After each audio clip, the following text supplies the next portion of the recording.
Hello friends, welcome back to my channel. আমি স্বাগতা। সব দিনের মতো আজও হাজির হয়ে গেছি ফুলকপির চপের রেসিপি নিয়ে। শীতকালে বিকেলবেলা ফুলকপির চপ সবারই কম বেশি খেতে ভালো লাগে। চলুন কিভাবে বানিয়েছি দেখানো যাক। সবার প্রথমে নিয়েছি ফুলকপি, ছোট ছোট করে কেটে ধুয়ে পরিষ্কার করে নিয়েছি। গ্যাস অন করে কড়াইয়ের মধ্যে ফুলকপি সামান্য ভাপিয়ে নেব, আর একটু সেদ্ধ করে নিলে ফুলকপির চপটা কিন্তু ভালো হয়। হলুদ গুঁড়ো সামান্য দিয়ে দেব, ফুলকপিতে কালারটা ভালো আসবে। আর লবণ সামান্য দিলাম, ফুলকপিতে লবণটা লাগলে চপে খেতে কিন্তু দারুণ লাগবে। একদিকে সেদ্ধ হতে হতে আর একটা দিকে আমি বড় মিক্সিং বলে বেসনের ব্যাটারটা তৈরি করে নেব।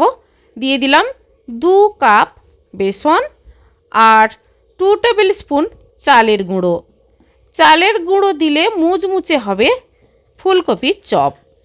হলুদ গুঁড়ো হাফ টেবিল স্পুন, ঝাল লঙ্কার গুঁড়ো হাফ টেবিল স্পুন, জিরে গুঁড়ো ধনে গুঁড়ো হাফ টেবিল স্পুন করে দিলাম, আর কাশ্মীরি লঙ্কার গুঁড়ো দিলাম হাফ টেবিল স্পুন।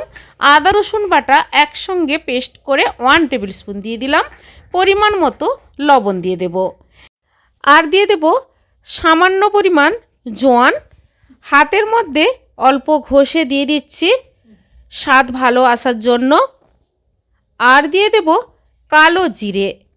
ব্যাস, সমস্ত উপকরণ চামচের সাহায্যে প্রথমে মিশিয়ে নেব।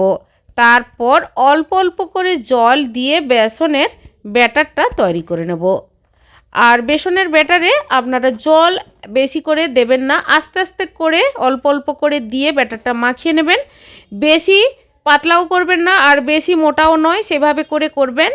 চামচ দিয়ে দেখে নেবেন যে চামচের গায়ে লেয়ারের মতো হয়ে যাচ্ছে, তাহলে ভাববেন ব্যাটারটা কিন্তু পারফেক্ট তৈরি হয়ে গেছে। বেকিং সোডা সামান্য দিয়ে মাখিয়ে নিলাম। এবার ফুলকপিগুলো সেদ্ধ হয়ে গেছে, কড়াই থেকে তুলে নেব আলাদা থালাতে। তারপর সামান্য ঠান্ডা করে ফুলকপির চপগুলো বানিয়ে নেব। আপনারা সেদ্ধ না করেও চপ বানাতে পারেন।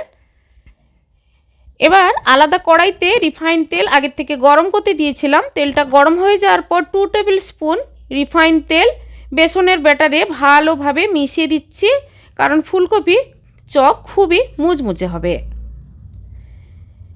এবার একটা একটা করে ফুলকপি বেসনের গোলায় ডুবিয়ে রিফাইন তেলে ভাজতে দিয়ে দেব।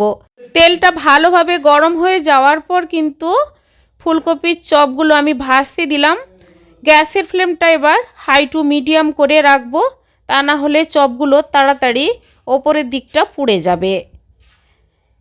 এবার সবগুলো চপ আস্তে আস্তে করে উল্টে পাল্টে ভেজে নেব। আর এইভাবে ফুলকপির চপ গরম ভাতে ডালের সঙ্গে দুপুরবেলা খেতে পারেন, কিংবা বিকেলবেলা এইভাবে চপ বানাতে পারেন। যে কোনো অনুষ্ঠান বাড়িতেও এইভাবে ফুলকপির চপ বানাবেন, অসাধারণ লাগবে। চপগুলো ভাজা হয়ে গেছে, কড়াই থেকে প্লেটে তুলে নিলাম। বাকিগুলো আমি এভাবে ভেজে নেব। আর বিকেলবেলা মুড়ির সঙ্গে ফুলকপির চপ সার্ভ করে নিয়েছি। বাড়ির সবাই মিলে খান।